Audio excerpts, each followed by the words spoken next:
Bienvenue sur le podcast du site Je bosse en grande distribution. Je suis Jonathan, fondateur du site, et après plusieurs expériences comme chef de rayon et un passage dans le monde des médias, j'ai décidé de faire de Je bosse en grande distribution le rendez-vous de celles et ceux qui vivent le commerce au quotidien. Chaque semaine, je reçois un invité pour parler des nouveaux enjeux passionnants du monde de la grande distribution.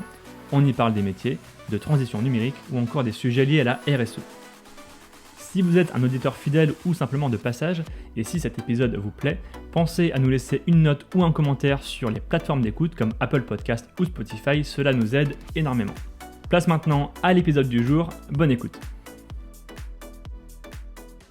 Bonjour Caroline. Bonjour Jonathan.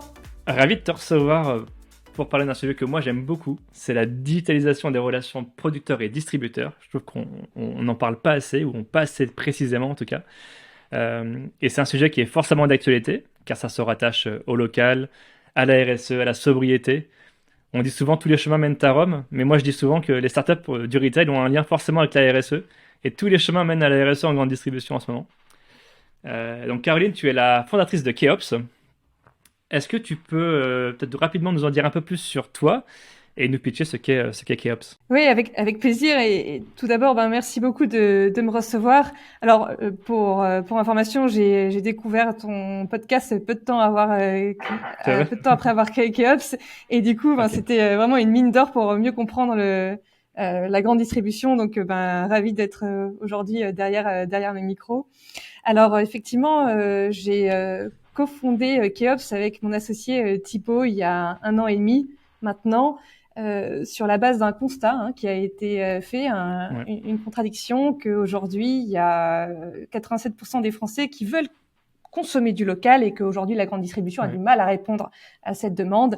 C'est 2% du chiffre d'affaires de l'alimentaire aujourd'hui. On a essayé de comprendre pourquoi avec Thibaut. Donc, on a fait des entretiens avec la grande distribution, avec les producteurs, et on s'est rendu compte d'un certain nombre de frictions qu'il y avait dans les manières de travailler entre ces deux acteurs majeurs, qui étaient liés notamment à la recherche de nouveaux producteurs côté magasin, à tout ce qui est gestion administrative du passage de commandes, et également, gros enjeu aussi, tu parlais de digitalisation, mais sur la publication de ces produits locaux, sur les drives des magasins, récupérer les données, etc. Voilà.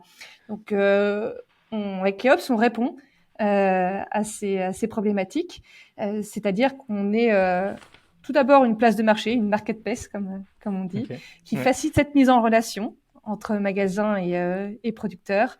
Et on propose également un outil de commande efficace qui s'intègre, et ça c'est important, aux outils de back-office des acteurs de la grande distribution. On ne remplace pas les outils de back-office. Et on fournit également toute la donnée nécessaire donc à la publication des produits locaux sur le drive des magasins. Alors, tu as avancé le chiffre de 2%. Je ne peux que rebondir sur ce chiffre parce que c'est pas facile à trouver la source. Qu'est-ce qu'on entend du coup par 2%? Enfin, déjà, est-ce qu'on peut définir le local? Est-ce que c'est départemental, national? Parce que je trouve qu'il y a des enseignes qui mélangent un peu les deux et qui gonflent un peu les chiffres. Oui, on entend beaucoup de choses effectivement sur qu'est-ce que le local. Alors, ce qui est important, et des confusions aussi entre local, circuit court. C'est un peu confus tout ça. Il n'y a pas de cadre. Exactement, il n'y a pas de cadre et en fait, aujourd'hui, il n'y a pas de définition officielle de ce qu'est le local. C'est surtout ça. Voilà, alors qu'il y a une définition de ce qu'est le circuit court. Donc, circuit court, c'est qu'il n'y a qu'un seul intermédiaire entre le producteur et le consommateur. Voilà. Donc, on peut avoir en fait du local en circuit court et on peut avoir du circuit court qui n'est pas du local. En revanche, le local. Oui, c'est vrai. Ouais, voilà. Donc, nous. C'est ambigu, mais oui. Voilà. Au final, moi, ma conviction personnelle, c'est que de toute manière, c'est le consommateur qui va décider. Qu'est-ce que c'est que le local? Alors, il y a des études qui ont été menées et qui disent que pour les Français, le local, c'est 50 km. Maintenant, il y a des enseignes qui ont défini un cadre pour ce qui est du local. Par exemple, les alliances locales chez Leclerc, la contrainte kilométrique, c'est 100 km. Voilà. Pour Système U, c'est un peu plus. Ça doit être entre 180 et 200 km, etc. Maintenant, il y a aussi des magasins qui veulent mettre en avant tout ce qui est produits régionaux. Donc, en fait, pour eux, le local, ça va être le département ou la région. Ça va dépendre des identités des régions dans lesquelles se situent les magasins. Je pense que ce qui est important de comprendre, enfin en tout cas d'identifier, de mettre des mots derrière le local, ce qui est important de comprendre, c'est qu'il y a des humains en fait. Et donc c'est à quel moment le consommateur, jusqu'à on va dire combien de kilomètres, jusqu'à le consommateur va voir l'incarnation, on va dire, des hommes qu'il y a derrière les produits qu'il achète. Voilà. Donc après, ça, pour le coup, ça va dépendre effectivement du lieu géographique où on se trouve. Tu parlais au tout début que vous êtes parti d'un constat, forcément. C'est un peu le démarrage, forcément, quand on commence une startup. Est-ce que vous avez rencontré justement des distributeurs, des chefs de rayon? Que vous ont-ils dit, vous, sur cette gestion du local? Bien sûr, en fait, peut-être pour revenir sur une précision sur notre parcours avec Thibaut, en fait, on vient pas du tout du monde de la grande distribution. Alors à la base, ça peut paraître, du coup être, on va dire une contrainte de départ. En revanche, je pense que ça nous a rendu suffisamment humbles pour en fait aller sur le terrain et écouter les gens qui connaissent le métier.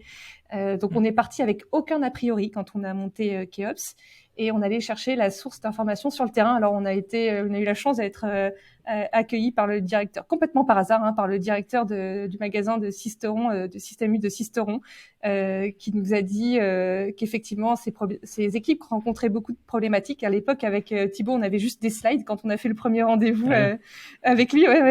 Et il nous a dit, venez rencontrer mes équipes et puis on va travailler en partenariat. Donc on a passé une semaine sur place, Génial. à observer, à observer les équipes, comment elles travaillaient. Et les points de friction sont ceux que j'ai mentionnés. En fait, au final, même s'il y a des enseignes différentes, même s'il y a des tailles de magasins différentes, les problématiques sont les mêmes. C'était toujours les mêmes qui revenaient côté magasin. Et puis, on est aussi allé voir les producteurs. Ça, c'était important aussi pour comprendre quelles étaient leurs problématiques. Il y avait beaucoup de problématiques contextuelles, notamment parce que c'est en 2020, fin 2020 s'est lancé dans Keops, donc en pleine crise Covid, où les producteurs ont vu leur canaux de distribution altérés par justement les confinements, etc. Et donc, ils devaient se renouveler. Il y a eu des élans de solidarité entre les producteurs et la grande distribution. Donc, tout ça, c'était un peu nouveau. Et en tout cas, eux étaient très ouverts aussi pour essayer d'explorer des nouvelles choses. Donc, on a travaillé en partenariat avec un grossiste ardéchois, le Dardèche de saison, pareil, qui nous ont accueillis. Et on a passé du temps avec eux sur place pour essayer de comprendre leurs problématiques et voir comment, en fait, la technologie, une marketplace, un logiciel pouvait supporter, non pas remplacer les relations, ça c'est très important, on n'est pas un intermédiaire relationnel, mais vraiment on est un support technologique qui vient justement faciliter ces relations entre magasins et producteurs. Donc le besoin a été un peu matérialisé, il était un peu identifié. Complètement, oui. Tu parlais de l'engouement autour du local, et notamment pendant la période Covid, même si apparemment ça retombait un petit peu. On l'a vu au niveau des consommateurs, il y a eu un engouement sur le local pendant quelques temps, et puis c'est vite retombé. Est-ce qu'on a des chiffres peut-être sur le nombre de fournisseurs locaux, par magasin ou par rayon? Est-ce que vous savez ce type de choses, par exemple? Oui, alors on a déjà peut-être il y a une petite distinction à faire entre magasins intégrés et magasins indépendants. Oui, tout à fait. Les magasins indépendants, Système U, Leclerc, le local, Intermarché, effectivement, le local pour eux, c'est pas une nouveauté. Ça fait 20, il y en a certains, ça fait 20 ans qui travaillent ça. Est-ce qu'on qualifie souvent de direct, du coup? Exactement, direct. Donc c'est en fait par direct, on entend tous les achats qui se font hors centrale d'achat. Voilà. Ouais. Donc ça peut être, c'est pas forcément du local, effectivement, ça peut être un fournisseur, ça peut être un magasin dans le Nord qui achète des produits d'Ardèche, voilà, etc. C'est clair. Pour ces magasins-là, le direct peut représenter jusqu'à 20% du chiffre d'affaires du magasin. Donc, c'est beaucoup, et on a même des magasins qui nous disent on travaille aujourd'hui avec 200, 300 fournisseurs directs / local. Donc là, c'est vraiment des volumes qui sont importants, et c'est ce qui fait aussi vraiment l'identité de ces marques-là, et qui leur permettent de se différencier de la concurrence et d'avoir une implémentation aussi local, quoi, géographique, et de participer à la communauté, enfin à la vie de la communauté dans la vie locale. Maintenant, ce qui est aussi très intéressant, c'est de voir que les groupes intégrés, je pense notamment à Carrefour, à Auchan, sont en train de mettre beaucoup d'énergie pour justement travailler le local et le direct dans une perspective de répondre en fait à une demande du consommateur. En fait, à la fin, c'est le consommateur qui tire les enseignes et c'est eux qui s'adaptent. Et je donne un exemple. Aujourd'hui, Carrefour a travaillé ses processus et ils sont capables de référencer en 48 heures un producteur en ce qu'ils appellent une procédure ultra locale, peu importe. Mais et ils ont aussi beaucoup travaillé les délais de paiement et de règlement. Donc ils ont mis en place des procédures spécifiques pour faciliter le travail des magasins auprès de ces producteurs locaux. Alors aujourd'hui, je dirais et encore, c'est pas, j'allais dire qu'un magasin intégré a peut-être un peu moins de producteurs locaux en termes de volume, mais vous voyez, j'ai l'exemple d'un Auchan dans le sud qui travaille avec 200 producteurs directs, donc en fait, voilà, on va dire. Voilà. Maintenant, il y a aussi évidemment, il faut mettre en perspective les différentes régions. Forcément, les régions, il y a des régions qui travaillent beaucoup plus le local. Je parlais de 2%, mais par exemple en Bretagne, je crois que c'est plutôt 4%. Il y a une forte identité régionale. Voilà, donc il y a des régions qui sont pas tout à fait égalitaires. Ouais, et puis parce qu'on produit plus aussi forcément dans certaines régions. Il y a un enjeu aussi, et moi je parle en tant qu'ancien des magasins, en tant qu'ancien chef de rayon. Travailler en direct, c'est aussi redonner un peu de l'autonomie commerciale à la fonction de chef de rayon. Avant, on avait un peu d'autonomie dans la négociation avec des Coca-Cola, des grosses boîtes, etc. Oui. Maintenant, c'est quasiment impossible. Donc finalement, le petit plaisir, l'ADN qu'on aime justement dans le commerce, c'est de travailler en local finalement.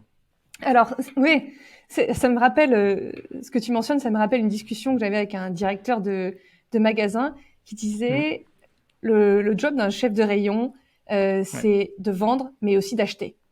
Sauf que la centralisation du commerce a beaucoup altéré ce rôle d'acheteur qu'avaient les chefs de rayon jusque-là.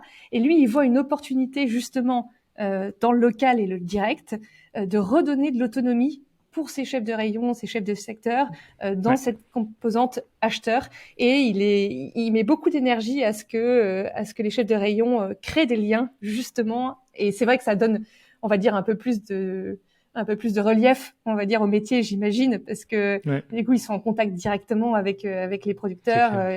Ils peuvent même organiser des animations.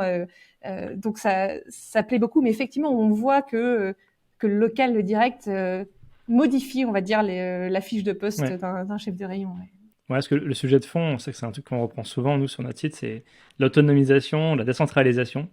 Et c'est pas lié qu'aux achats, c'est à la communication notamment aussi. Sur votre site, vous présentez Keops comme le commerce local et direct, simplement. Et vous faites la mention, je cite, de contribuer à accélérer la transition vers un commerce plus responsable, socialement et écologiquement, à travers la relocalisation, c'est ce que vous venez de dire, et la centralisation du commerce. Comment concrètement, si demain je suis patron de magasin ou chef de rayon, comment ça se passe sur la plateforme Keops ? Alors, quand je me connecte à Keops, j'ai accès à un référentiel de producteurs qui sont classés par distance kilométrique à mon magasin. Donc, selon la définition que je vais mettre derrière le local, je vais pouvoir sélectionner des fournisseurs. Là, j'ai accès à leur catalogue. Et alors, je sais pas si tu as déjà vu les outils de back-office de la grande distribution. De la grande distri, ah oui. Ouais, voilà. Voilà. Le produit est pas toujours bien mis en avant. Donc nous, ça c'est vraiment quelque chose qu'on a à cœur, c'est remettre le produit en avant sur la plateforme. Donc ils ont accès à un catalogue avec la photo du produit, toutes les informations relatives au produit. Et s'ils décident de vouloir travailler avec ce producteur-là, alors à ce moment-là, il y a une mise en relation qui se fait.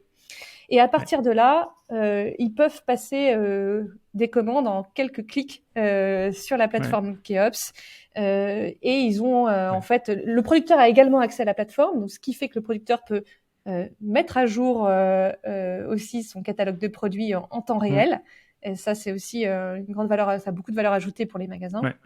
Ouais. Donc, ils ont accès en temps réel à des catalogues qui sont à jour.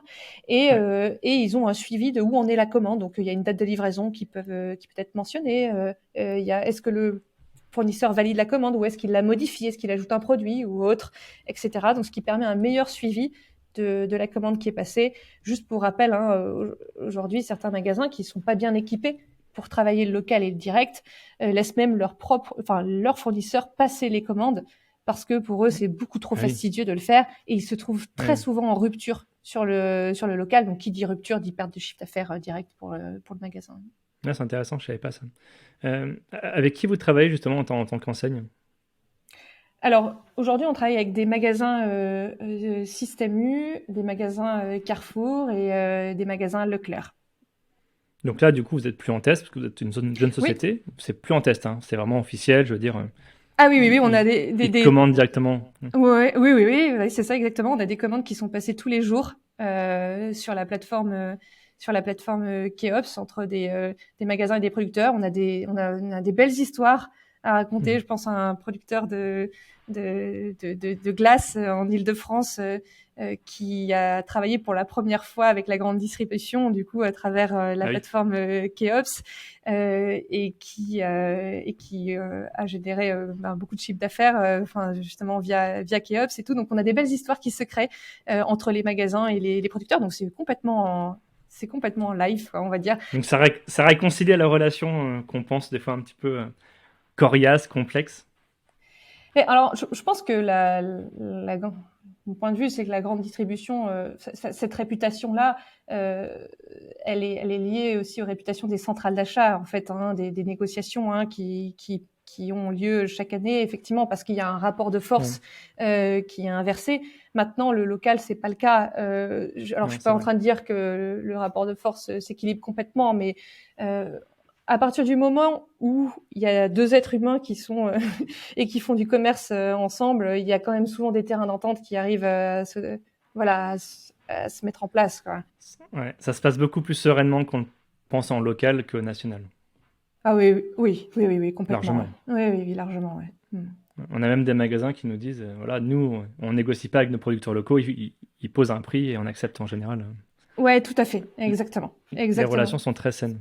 Oui, tout à fait. Et du coup, on a parlé côté distributeur. Comment ça se passe côté producteur, grossiste, avec qui vous travaillez justement ?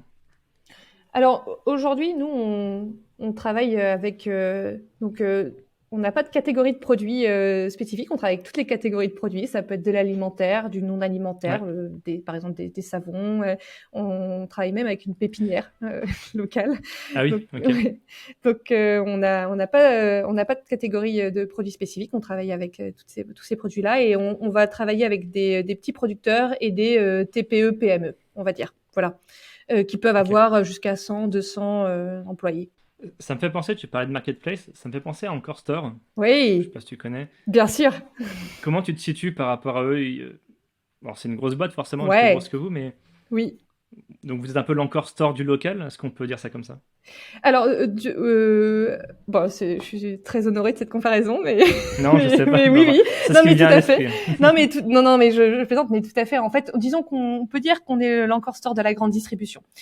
Pour l'instant, Encore Store n'attaque pas le marché de la grande distribution et est plutôt sur des produits, donc plutôt sur des marques, donc travaille pas forcément les produits frais, par exemple.